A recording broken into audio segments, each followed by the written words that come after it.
ఎంత చదువుకుంటే అంత సంస్కారాన్ని మర్చిపోయే మనుషులైతే చాలామంది అయితే ఉంటారు. వాళ్ళకి పెద్ద, చిన్న తేడాలు ఉండవు. ఏముండవు. ఏంటంటే మనం చదువుకున్నాము, మేము బాగా రిచ్చు అన్న ఫీలింగ్‌లోనే బతుకుతూ ఉంటారు. వాళ్ళందరూ కూడా మోడర్న్ వేలో పడిపోయి ఏం చేస్తూ ఉంటారంటే సగం సగం బట్టలు. సో, వాళ్ళు రిచ్ పీపుల్ కాబట్టి సగం ఎంత తక్కువ బట్టలు వేసుకుంటే అంత రిచ్, అంత ఫ్యాషన్‌గా ఉంటేనే అంత రిచ్ అని అయితే ఫీల్ అవుతూ ఉంటారు కదా! సో, అలాంటి వాళ్ళలో ఒక గ్రేట్ పర్సన్ స్టోరీ అయితే చెప్తాను. సో, ఒక పర్సన్ ఏంటంటే బాగా చదువుకున్న వ్యక్తి, బాగా రిచ్ పర్సన్. సో, తనకైతే చాలా స్కూల్స్, చాలా కాలేజెస్ అయితే ఉన్నాయన్నమాట. సో, అలాంటి వ్యక్తికి ఒక మ్యారేజ్ అయితే జరుగుతుందనమాట. మ్యారేజ్ జరిగినాక తన వైఫ్‌ని చూసి అందరైతే సో, ఇదేదో మాట్లాడుకుంటూ ఉంటారు. ఎందుకు మాట్లాడుకుంటూ ఉంటారంటే తన వైఫ్ మోడర్న్‌గా లేదు.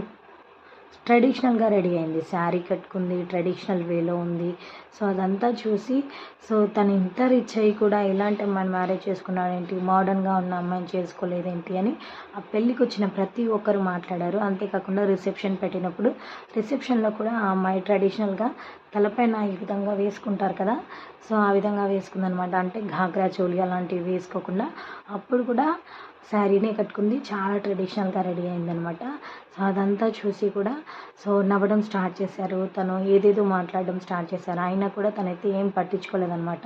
సో, అలాంటి రిచ్ పీపుల్ మ్యారేజ్‌కి నార్మల్‌గా వీఐపీలు అలాంటి వాళ్ళు వస్తూ ఉంటారు కదా! కానీ అతను ఏ వీఐపీని కూడా పిలవలేదు. తను ఎక్కడైతే స్కూల్స్ పెట్టాడో ఆ స్కూల్ స్టూడెంట్స్‌ని, కాలేజ్ స్టూడెంట్స్‌ని తన గెస్ట్‌గా ఇన్వైట్ చేశాడనమాట.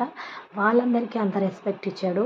అలాంటి గ్రేట్ పర్సన్స్ మనకి ఎక్కడో ఒకడో కనిపిస్తూ ఉంటారనమాట.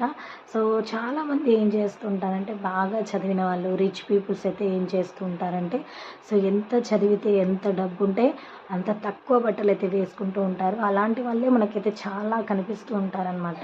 సో, అలాంటి వాళ్ళందరికీ కూడా తినైతే చాలా గ్రేట్ ఇన్స్పిరేషనల్ పర్సన్.